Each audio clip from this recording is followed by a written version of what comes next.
వి gold trusted gold buyers తాకట్టులో ఉన్న బంగారాన్ని విడిపించి ఈ రోజు ఉన్న మార్కెట్ ధరకే కొనబడును. మరిన్ని వివరాలకు సంప్రదించండి 7710772020.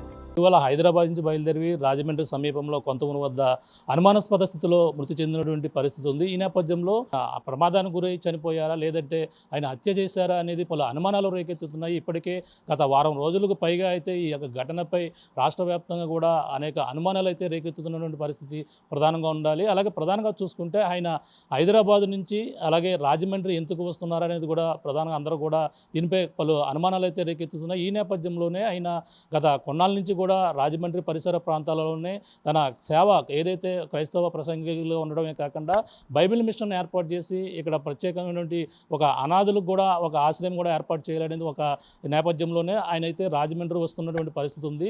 ఈ నేపథ్యంలో ఇటీవల మనం చూసాం రాజమండ్రి పరిసర ప్రాంతంలోనే నేమవరం వద్ద అయితే ఆయన 509 గజాల ఒక స్థలాన్ని కూడా కొనుగోలు చేశారు. అక్కడ బైబిల్ మిషన్ ఏర్పాటు చేసేందుకని చెప్పేసి అక్కడ ఉన్నటువంటి స్థానికులు కూడా చెప్పారు. ఈ నేపథ్యంలోనే సమీపంలో ఉన్నటువంటి రావులపాలెం వద్ద కూడా ఆయన బైబిల్ మిషన్ కొన్నాళ్ళ నుంచి కూడా ఇక్కడి నుంచి రన్ చేస్తున్నారు. అంతేకాకుండా పలు సేవా కార్యక్రమాలు కూడా చేస్తున్నారు. ఈ నేపథ్యంలోనే ప్రస్తుతం ఈ రావులపాలెం వద్ద ఏదైతే యూత్ విత్ ఏ మిషన్ సంబంధించినటువంటి బైబిల్ మిషన్ ఏర్పాటు చేస్తూ ఇక్కడ ఏర్పాట్లన్నీ కూడా చూస్తున్నటువంటి అలాగే ఆయన ఏదైతే ప్రవీణ్ పగడాలతో పాటు ఆయన ఇక్కడ ఉన్నటువంటి ఎవరైతే రెవరెండ్ డాక్టర్ నోవా ఎన్ఆర్డి ఎవరైతే ఉన్నారో ఆయన కూడా ఆయనతో పాటు పలు సేవా కార్యక్రమాలు చేస్తున్నారు. ఇక్కడ బైబిల్ మిషన్ కార్యక్రమం కూడా ఆయన కూడా పాల్గొన్నటువంటి పరిస్థితి ఉంది. ప్రస్తుతం ఈయన బైబిల్ మిషన్ ఏవోగా కూడా పనిచేస్తున్నారు. మరిన్ని విషయాలు తెలుసుకుందాం. ప్రవీణ్ పగడాల గారికి ఇద్దరికి ఎటువంటి అనుబంధం ఉంది, ఆయన ఇక్కడ ఎటువంటి కార్యక్రమాలు చేపడుతున్నారు అనేది కూడా తెలుసుకునే ప్రయత్నం చేద్దాం. సార్ నమస్తే సార్. సార్ చెప్పండి, ఈ పాస్టర్ ప్రవీణ్ పగడాలకు సంబంధించినటువంటి రాష్ట్ర వ్యాప్తంగా కూడా సంచలనంగా మారింది. ఆయన మృతి ఇప్పటికే పోలీసులు ఇన్వెస్టిగేషన్ జరుగుతుంది. ఈ నేపథ్యంలో ఆయన రాజమండ్రి పరిసర ప్రాంతాల్లో పలు సేవా కార్యక్రమాల కోసం వస్తున్నారని, అలాగే రావులపాలెంలో గతం నుంచి కూడా ఏదైతే యూత్ విత్ బైబిల్ మిషన్ అనేది దాంట్లో కూడా మీరు కూడా దాని ఇక్కడ సహకారంగా ఉన్నారని తెలిసింది. అసలు ఆయనకి మీకు ఏ విధంగా పరిచయం, ఇక్కడ ఎటువంటి కార్యక్రమాలు చేపడుతున్నారండి? ఈ సమయంలో ఆర్టీవీ వారికి నా యొక్క ధన్యవాదాలు తెలియజేస్తున్నాను. ఫస్ట్ నుంచి చాలా ప్రత్యేకంగా దీన్ని కవర్ చేస్తున్నారు.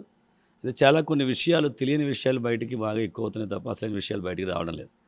ముఖ్యంగా ప్రవీణ్ గారు చాలా మహోన్నతమైనటువంటి క్రైస్తవ సేవకుడిగా ఆయన వాడబడుతున్నారు. ఈ విషయంలో కొంచెం క్లారిటీ ఇద్దామని అనుకుంటున్నాను. ఎందుకంటే వారు ఒక సంస్థలో ప్రపంచవ్యాప్తంగా ఉన్నటువంటి వైవం అంటే youth with a mission Bible college, ఇది కొంచెం కన్ఫ్యూజ్ అవుతున్నారు చాలామంది. బైబిల్ మిషను అనేటువంటిది ఒక సంస్థ, అది వేరు. ఇది వైవం అనేటువంటి దాన్ని ఈయన ఏర్పాటు చేసి నడిపిస్తూ ఉన్నారు. ఇది ప్రపంచవ్యాప్తంగా ఉన్నటువంటి ఒక సంస్థ. వీరికి రాజమండ్రి కేంద్రంగా ఉన్నటువంటి ఈ యొక్క సంస్థలో రావులపాలెంలో వారు డిటిఎస్ అనేటువంటి ఒక స్కూలు నడిపిస్తున్నారు. అంటే దీని పేరు డిసైపుల్స్ ట్రైనింగ్ స్కూల్ అనేటువంటిది. దీనిలో స్టూడెంట్స్ దేశవ్యాప్తంగా ఉన్నటువంటి అనేక రాష్ట్రాల నుంచి వస్తారు.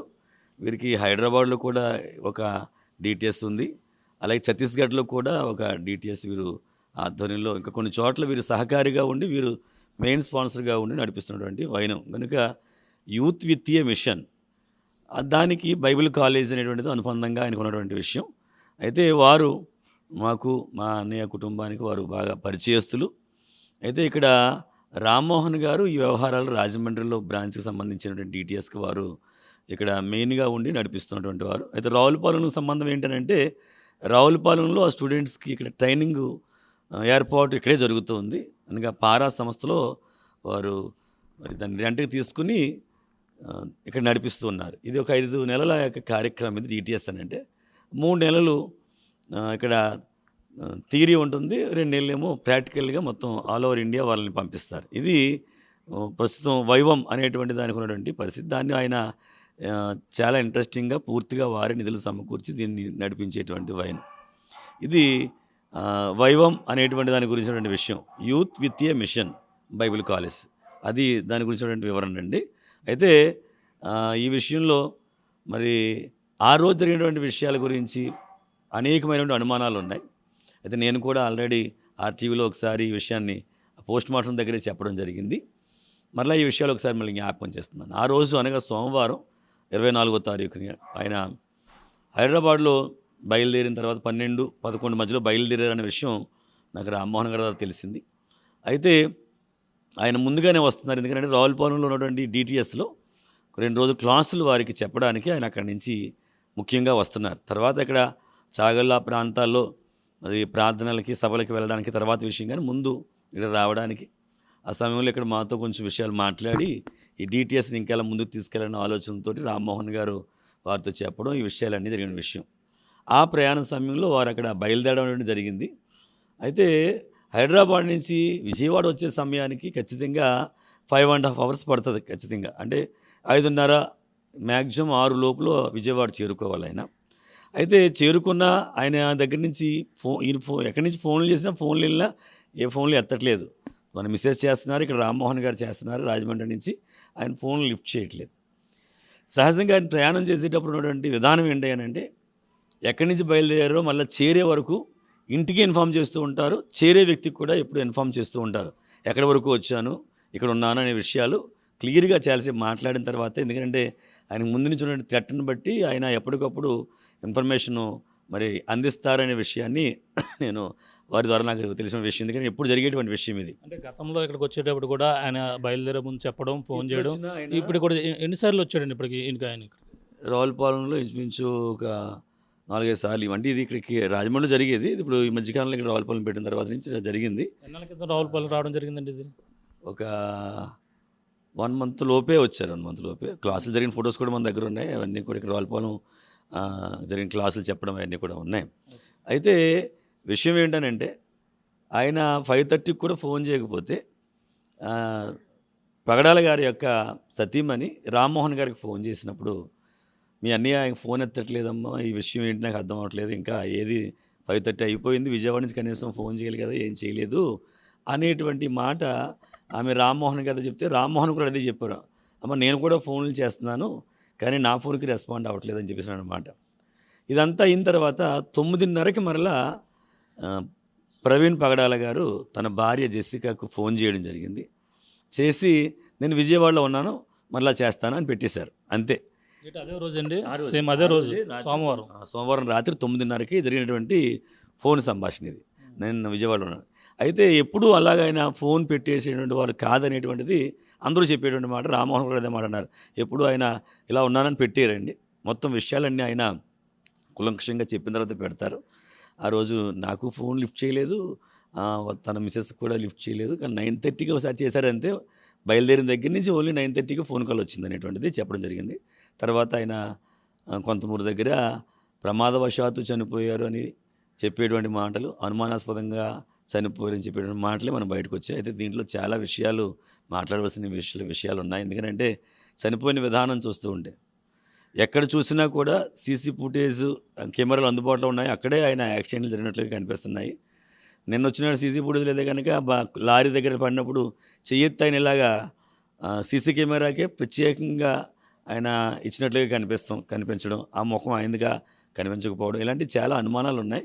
కనుక ఈ అనుమానాలను నివృత్తి చేయాలి. రెండోది ఏంటంటే, నేను మొదటి నుంచి చెబుతున్నాను ఆల్రెడీ, మళ్ళీ జ్ఞాపకం చేస్తున్నాను, ఒకవేళ వెహికల్ వెళ్ళిపోతే ఆటోమేటిక్గా మన కాలు లెఫ్ట్ సైడ్కే బ్యాలెన్స్ చేస్తాం, ఖచ్చితంగా ఎడమవైపుకు ఆనుకోవడం ప్రయత్నం చేస్తాం. కనుక ఈయన ఎడమవైపు పడిపోయినప్పుడు ఖచ్చితంగా బండి ఈయన మీద పడితే సైలెన్సరు బండికి రైట్ సైడ్ ఉంటుంది. కనుక ఈయన లెఫ్ట్ సైడ్ పడినప్పుడు బండి ఈయన మీద పడితే కనుక ఖచ్చితంగా సైలెన్సర్ పైకి రావాలి. కానీ సైలెన్సర్ ఎక్కడుంది, ఆయన బాడీ మీద ఉంది, సరిగ్గా పెట్టినట్లుంది. కనుక ఇలాంటి విషయాలన్నీ ఒక్కసారి, ఎందుకనంటే అక్కడ ఫస్ట్ నుంచి ఆయన హెల్మెట్ తీయలేదు, అలాగే ఈ మాస్క్ తీయలేదు అనేటువంటి మాట చెబుతున్నారు. మరి లోపల ఆయన మూతి మీద ముక్కు మీద దెబ్బలు అయినప్పుడు మాస్క్ ఏమీ డ్యామేజ్ అవ్వకుండా మాస్క్ అలాగే ఉంది, కంటిన్యూస్గా చక్కగా అది కనిపిస్తుంది అని అంటే, లోపల గాయాలైపోయి తెగిపోయి అంత ఇంజురీ జరిగినా కూడా ఈ మాస్క్కి ఏమీ అవ్వకపోవడం, ఏమీ అంటకపోవడం, అది చిరగకపోవడం అనేటువంటిది అది చాలా అనుమానాస్పదమైన విషయంగా మేము ఫస్ట్ నుంచి మేము చెప్పేటువంటి విషయం. కనుక ఇవన్నింటిని కూడా పరిశీలనలో తీసుకోవాలని నేను చెబుతున్నాను. మేము సీన్ ఆఫ్ ఎఫెన్స్ దగ్గరికి వెళ్ళి మేము చూసినప్పుడు కూడా అది పెద్ద లోతు ఏమీ కాదు, అది జస్ట్ ఇలా వెళ్తే జరిగేటువంటి విషయం అది. రెండోది, ఖచ్చితంగా వెనక్కి పడితే తల రోడ్డు వైపుకు ఉండాలి, కాళ్ళు ఆ పొలాల వైపుకు ఉండాలి. కానీ తల పక్కుండి కాళ్ళు పక్కుండి మరి ఇదంతా జరిగింది. సీసీ ఫుటేజ్లో ఉన్నటువంటి ఆ టీ షర్ట్లు అవి కొంతమంది చాలామంది స్కాన్ చేసి పెడుతున్నారు. ఇవన్నీ కూడా ఆలోచిస్తే కనుక మాకు అనుమానాస్పద మృతి. మరి ఎవరైనా అక్కడైనా నేను చెప్పేది ఏంటంటే కేవలం 5:30కి విజయవాడ వరకు వచ్చిన తర్వాత అక్కడి నుంచి మళ్ళీ 9:30కి ఫోన్ చేయవలసినటువంటి పరిస్థితులే ఒకసారి మీరు అన్నీ అవగాహన చేసుకుంటే చాలా విషయాలు బయటకు వస్తాయనే విషయాన్ని నేను తెలియజేస్తున్నాను ఈ విషయంలో. అంటే ముఖ్యంగా ఆయన ఏదైతే ప్రవీణ్ పగడాల గారు ఈ యొక్క బైబిల్ మిషన్ ఇక్కడ పెట్టడం కాకుండా రాజమండ్రిలో కూడా ఉందంటున్నారు. రాజమండ్రిలో ఎక్కడ తీసుకున్నారు, అలాగే ఇటీవల నామవరందరూ సైడ్ కూడా తీసుకున్నారు. ఈ వ్యవహారం ఆయన సేవ దృక్పథం ఇవన్నీ కూడా చూస్తే ఎలా చూడాలంటారు ఆయన? అంటే ఆయన రాజమండ్రిలో అంటే ఈ చుట్టుపక్కల ఆయన ఇది స్టార్ట్ చేసిన దగ్గర నుంచి ఎక్కువగా రావడం వల్ల రాజమండ్రిలో కూడా మరి ఒక రూమ్ తీసుకుని ఇల్లు తీసుకుని ఉంటే బాగుంటుందనే ఉద్దేశంతో వారి విషయాన్ని రామ్మోహన్ గారు మా బ్రదర్కి సత్యకుమార్ గారికి చెప్పినప్పుడు ఆయన మాకు తెలిసినటువంటి ఒక ఆయన దయాకర్ రెడ్డి గారు అని హౌసింగ్ బోర్డు కాలనీలో ఉంటారు. వారి ఇల్లులో ఉండండి, ఎందుకంటే ఆ ఇల్లు కూడా వాళ్ళు అమ్మేయడానికి సిద్ధంగా ఉన్న సమయం అది. అందుకని 2-3 నెలలు మేము మళ్ళీ అమ్మేస్తే మళ్ళీ మీకు ఇబ్బంది కదండి అంటే పర్వాలేదనండి. అద్దె కూడా వద్దన్నారు వాళ్ళు. అద్దె కూడా వద్దన్నారు కానీ ఈయన లేదు అద్దె ఇచ్చేస్తానని చెప్పేసి 8,000 రూపీస్ అద్దె కూడా వాళ్ళకి ఇవ్వడం జరిగింది. అయితే ఆ ఇంటి ఓనర్స్తో ఈయన ఓన్లీ ఫోన్లో మాట్లాడడం తప్ప ఈయన వచ్చినప్పుడు వాళ్ళు లేరు. సహజంగా అక్కడ ఒక 5-6 సార్లు వచ్చారట. నేను మాట్లాడాను ఆయనతోటి, దయాకర్ రెడ్డి గారితో.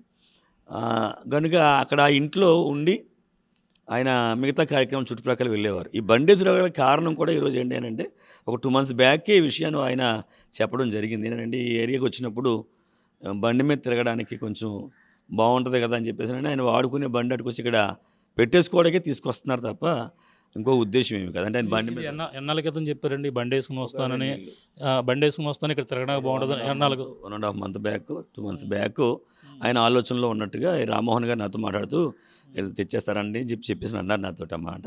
కనుక బండి అక్కడ తెచ్చుకుని పెట్టుకోవడానికే తెచ్చుకుంటున్నారు. అయితే తర్వాత మళ్ళీ అది ఊరికి చివరిగా ఉంటుంది హౌసింగ్ బోర్డు అని చెప్పేసి అని ఊరిలోకి వచ్చేద్దాము అని అన్నప్పుడు మళ్ళీ డీమార్ట్ వెనకాల మా పెద్దానికి ఒక అపార్ట్మెంట్ ఉంటే అక్కడ దాంట్లో ఆ ఇల్లు చూసుకొని దాంట్లోకి షిఫ్ట్ అయిపోతే కూడా ఆయన సిద్ధపడినటువంటి పరిస్థితులు ఇవన్నీ కూడా. అయితే ఇక్కడ నామవరంలో కొన్నది ఏంటంటే ఇంకా ఈ బైబిల్ కాలేజ్ అంటే డిటిఎస్ అనేటువంటిది వైభవం పక్షంగా చేసేటువంటి దాన్ని, అలాగే అనాథలకి సరిపోయేలా చేసేయడానికి ఇవన్నిటి కోసం ఒక ప్లానింగ్ తోటి ఆయన అక్కడ సైటు కొనడం అనేటువంటిది జరిగింది. ఈ విషయాలే ఆయన 2 రోజులు ముందు రావడానికి కారణం ఏంటంటే రావులపాలెం వచ్చి ఇక్కడ క్లాసులు చెప్పాలి 2 రోజులు. మాతో కూడా అప్పుడు వచ్చి మాతో కొన్ని విషయాలు మాట్లాడి దాన్ని ముందుకు ఎలా తీసుకెళ్దామనే ఉద్దేశంతో ఆయన ఉన్నారు. అది ఆయన ఆలోచన విధానం అండి. అది ప్రస్తుతానికి రామ్మోహన్ గారు ఎవరండి? ఆయన రామ్మోహన్ రాజమండ్రిలో ఉంటారా? ఆయన స్వస్థలం ఎక్కడ? అసలు రామ్మోహన్ గారు ఇక్కడ ఏ కార్యకలాపాలు ఆయనకి సంబంధించి చూసేవారు?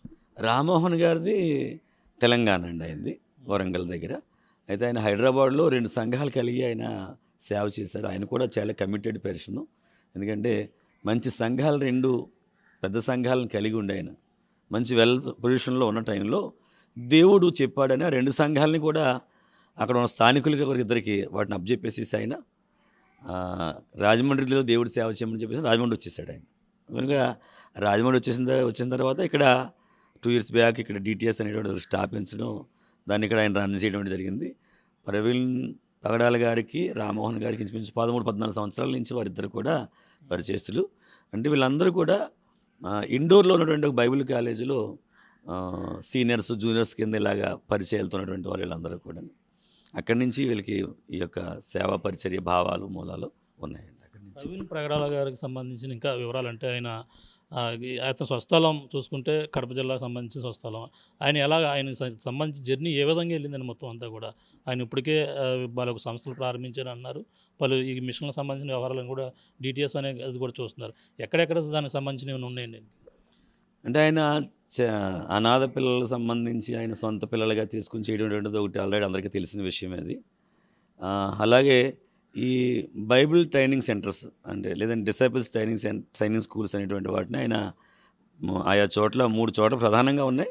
ఇది మాత్రమే కాక రిమోట్ ప్లేసెస్కి వెళ్ళి అంటే అక్కడి నుంచి స్టూడెంట్ వచ్చి చదువుకోవడానికి ఇక్కడ ఇబ్బంది కనుక నెలకి ఒకసారి 2-3 రోజులు రిమోట్ ప్లేసెస్కి వెళ్ళి ఛత్తీస్గఢ్, ఒరిస్సా ప్రాంతాలన్నిటికి, అరకులోయ ప్రాంతాలకు వెళ్ళి అక్కడ ఉన్నటువంటి వాళ్ళకి ఈయన మళ్ళీ బోధించి వచ్చేటువంటి అలవాటు ఉంది.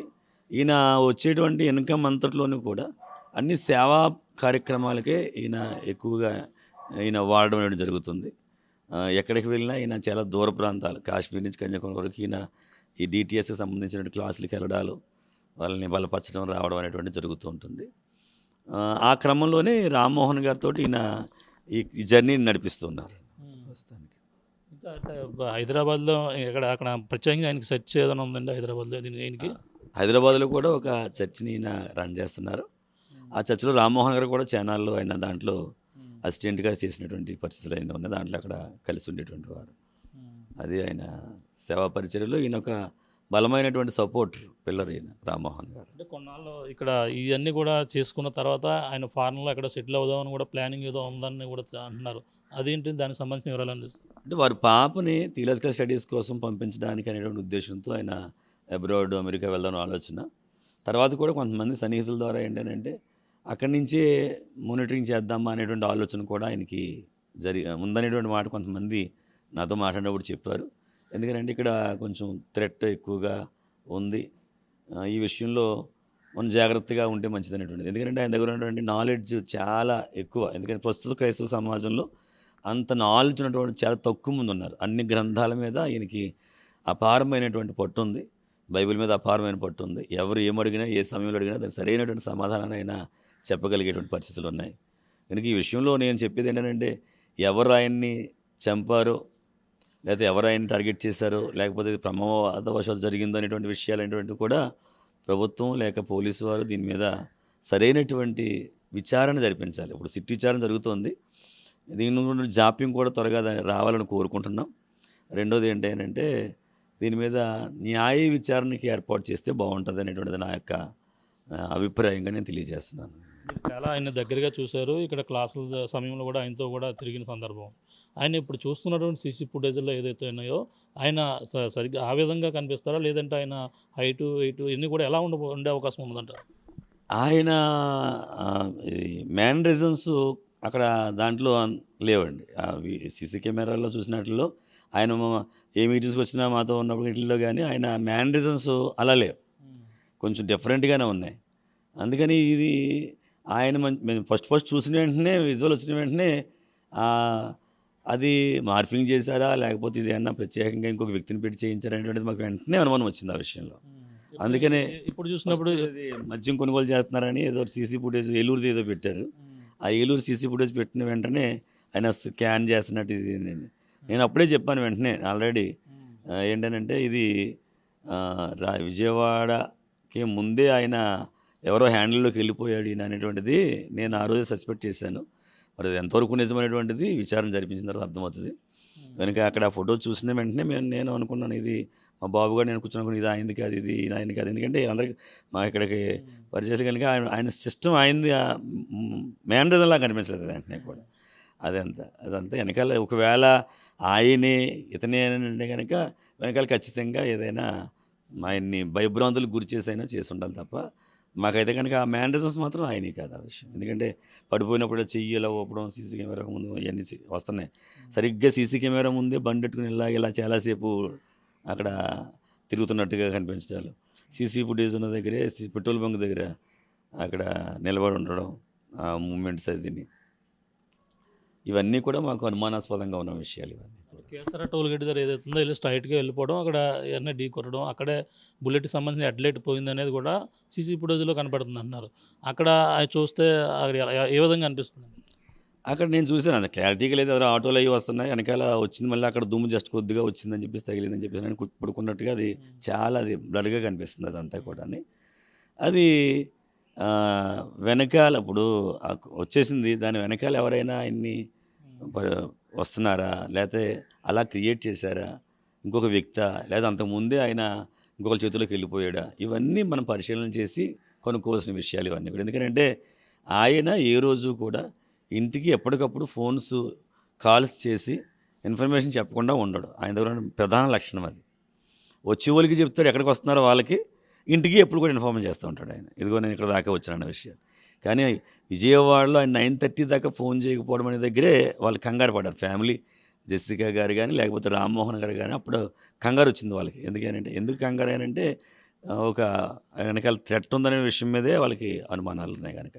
మరి జెస్సికా గారు కూడా అన్నమాట ఏంటంటే నేను దోషులను అందరినీ క్షమిస్తున్నానని చెప్పింది.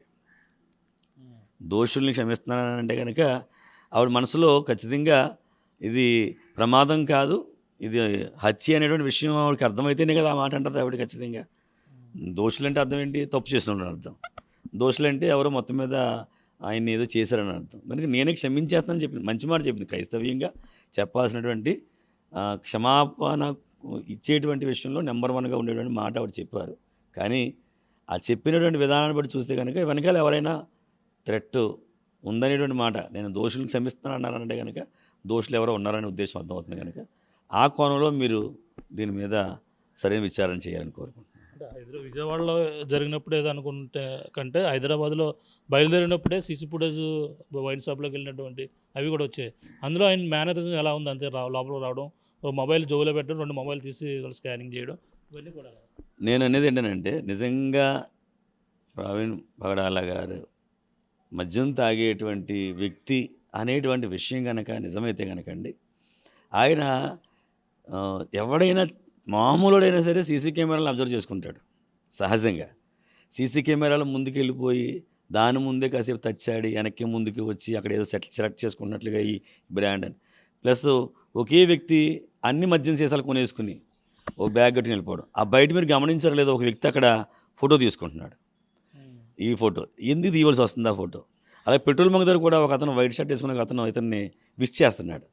ఇదంతా చూస్తే అక్కడ వీళ్ళకి సంబంధించిన వ్యక్తులే బాగానే జరుగుతుందో ఆపరేషన్ అన్నట్టుగా వాళ్ళు ఏమైనా ఇంట్స్ ఇచ్చుకుంటున్నారా, లేకపోతే ఇక్కడ బాగానే వచ్చేసాడు ఇక్కడికి, ఓకే ఇక్కడ అని ఎవరికైనా మెసేజ్ పంపించడానికి ఫోటో తీశారా, ఇవన్నీ ఒకసారి పరిగణలో తీసుకోవాలి. నేను ఇంకో మాట ఏంటంటే, ఈయన ఫోన్ కాలు అక్కడి నుంచి హైదరాబాద్ నుంచి స్టార్ట్ అయిన దగ్గర నుంచి ఈయన ఫోన్ని ఏ సెల్ టవర్స్తో టచ్ అయ్యి ఉందో ఆ సెల్ టవర్తో టచ్ అయినటువంటి ఫోన్ నెంబర్లు కంటిన్యూస్గా ఎక్కడ దాకా వచ్చాయి, ఎక్కడ దాకా ఫాలో అయ్యాయి, ఈ కూడా ఒకసారి వెరిఫికేషన్ చేస్తే చాలా విషయాలు బయటకు వస్తాయని. అంటే వచ్చేటప్పుడే ఒక పాస్టర్ గారితో 42 నిమిషాలు ఎంతో మాట్లాడారని కూడా అందులో పోలీసుల విచారణ కూడా తెలియదు. ఆయన ఎవరో పాస్టర్ ఏమో తెలిసిందండి అది?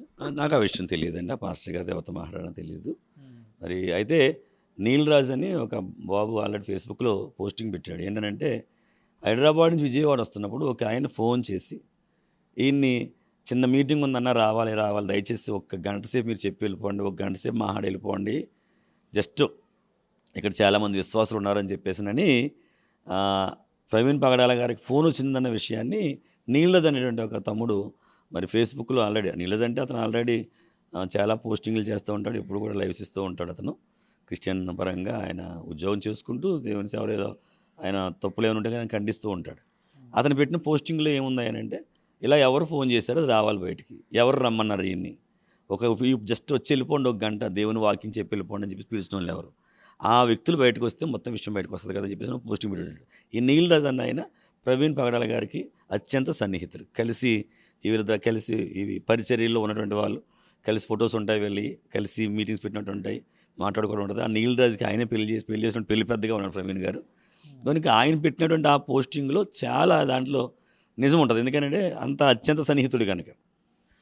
అటువంటి నీల్ రాజ్ గారు పెట్టిన విషయాన్ని కూడా ఒకసారి ఎవరు ఫోన్ చేసిన దాన్ని తీసుకొస్తే చాలా విషయాలు బయటకు వస్తాయి. ఇక్కడ రావులపాలెంలో మరి బైబిల్ మిషన్ పరిస్థితి ఏ విధంగా ఉంది? ఇప్పుడు స్టూడెంట్స్ ఉన్నారా, దానికి సంబంధించిన వ్యవహారం అన్నీ కూడా ఎలా ఉన్నాయండి? అదే రావులపాలెంలో ఈ నెల 2-3 రోజుల్లో అయిపోయేటువంటి సమయం ఇది.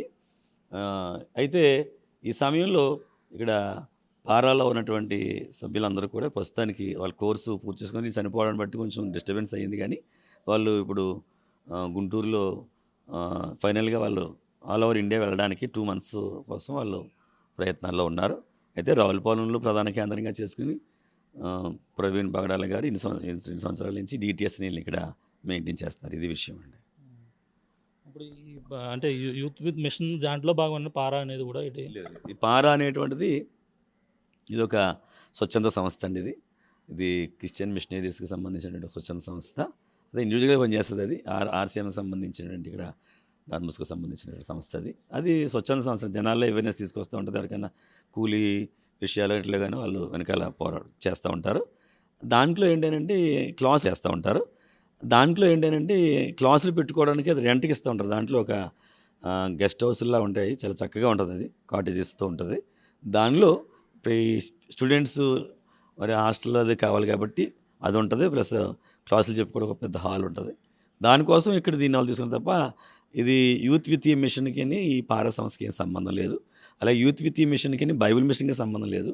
ఎందుకంటే యూత్ విత్ ఏ మిషన్ అనేటువంటిది బైబిల్ కాలేజ్ కనుక అది బైబిల్ మిషన్ అనేది మాట ఫస్ట్ నుంచి అది కొంచెం కాంట్రడిక్షన్ అవుతుంది ఈ విషయంలో. అది బైబిల్ మిషన్ అనే సంస్థ వేరు, నేను బైబిల్ మిషన్లో ఇప్పుడు నేను బైబిల్ మిషన్ పక్షంగా ఉన్నాను. ఆయన ఈ వైవం అనేటువంటి దాంట్లో ఆయన ఉన్నారు. అయితే అన్నీ కూడా భావాలన్నీ కూడా మావి ఒకే విధానంలో ఉంటాయి కనుక కలిసి మేము సపోర్టివ్గా ఇక్కడ మేము వారికి ఉన్నాము. వాళ్ళ పిల్లలు మాకు సండేస్ ఇక్కడికి వస్తూ ఉంటారు, క్లాస్ మీటింగ్స్కి చేసి వెళ్తూ ఉంటారు. మొన్నే యూత్ మీటింగ్ కూడా చేసి వెళ్ళారు మా దగ్గర వాళ్ళు. అది వాళ్ళకి మాకు ఉన్నటువంటి అనుబంధం. ఆయన ఉంటే ఎలా డెవలప్ అవ్వని అనుకున్నారంటే ఇంకా రాబోయే తరానికి ఈ యొక్క దైవజనులు పాస్టర్లు కూడా ఏ విధంగా తీర్చిదిద్దేందుకు అయినా ఉండే అవకాశం ఉంటుంది?